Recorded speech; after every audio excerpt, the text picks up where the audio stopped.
cara untuk jangan keluar darah itu inilah pakai sistem ini. Ya, the act of killing bends the definition of documentary by recreating scenes from the killing of roughly 1 million so-called communists in Indonesia back in the 60s. The film follows the gangsters who committed the atrocities and helps them stage reenactments. In her review, the Post's Ann Hornaday wrote, "This audacious, horrifying, boldly experimental plunge into the mindset of murderers and the culture of impunity breaks so many rules of documentary decorum that it virtually creates its own genre." The man who created it, director Joshua Oppenheimer, joins us. Thanks for coming by. Thanks for having me. So you make it clear in the film that these guys are under no danger of criminal prosecution in Indonesia, but still there's lots of things that you may not be criminally liable for that you wouldn't want to share with the world, and it's hard to understand why these guys are willing to show you all this stuff. Normally when we hear from perpetrators in documentary, they either deny what they've done or they act apologetic about it. And that's, of course, because by the time we hear from them, they've normally been removed from power.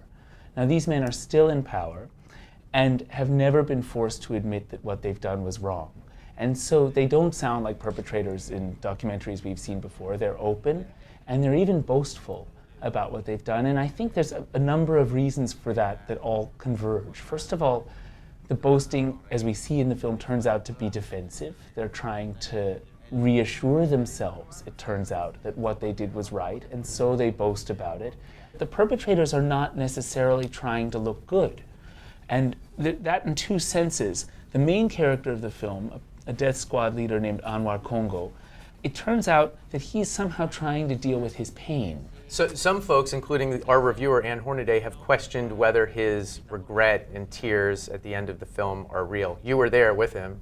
Yeah, they're absolutely real, but I don't think that I think that it's easy to read too much into it. We see Anwar return to the spot where he's killed hundreds, perhaps 1,000 people, and try and explain, this is where this happened, this is where that happened, this is what I did here. Only as he returns to the space the final time after 5 years of filming with me, 5 years of exploring his past, reenacting it, he suddenly starts to retch, and it's a kind of violent, dry heaving that I'm certain is not feigned. I'm sure most of the folks in the film have seen it by now. What are their reactions now seeing the final product? They all have different reactions. Now, when Anwar saw the film, it was a very painful moment. He watched it. For a long time, he didn't want to see the film. Then finally, when the film was in the news, he said, "Okay, Joshua, I now need to see the film." Did you watch it with him? I could no longer safely go to Indonesia at that point, so I was with him by Skype throughout the screening. So I was just next to him in a way. He could talk to me throughout the whole film. And then at the end of the screening, of course, he was deeply upset. You cannot be the main character in this film and fail to be deeply upset by the end of it. He was very upset, very quiet. Upset tearful. with how you had used the footage? Upset with what? No. Emotionally upset at what it shows about who he is. I wonder what your experience was spending time with them, if you had to put on a friendly demeanor with them, or you actually felt affection for these guys describing these unbelievably awful things?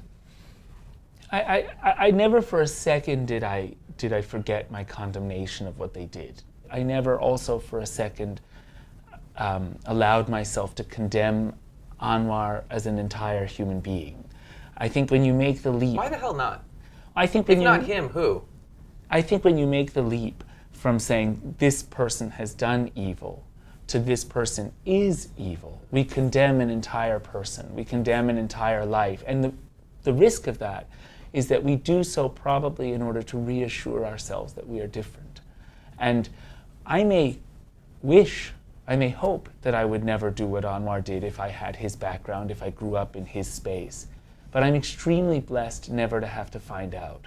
Now, you're raising this question about justice. Justice is a ritual. I'm raising this question about judgment. Isn't it fair to make a negative judgment, to even condemn a person? I don't think we get anything from condemning an entire human being. I think the only thing we get from condemning an entire human being is ignorance as to what human beings are and what we are. And it's the latter point that's really important. The Act of Killing is playing here in DC and select theaters across the country. Joshua, thanks so much for discussing it. We could talk all day about it, I suspect. Thanks for having me.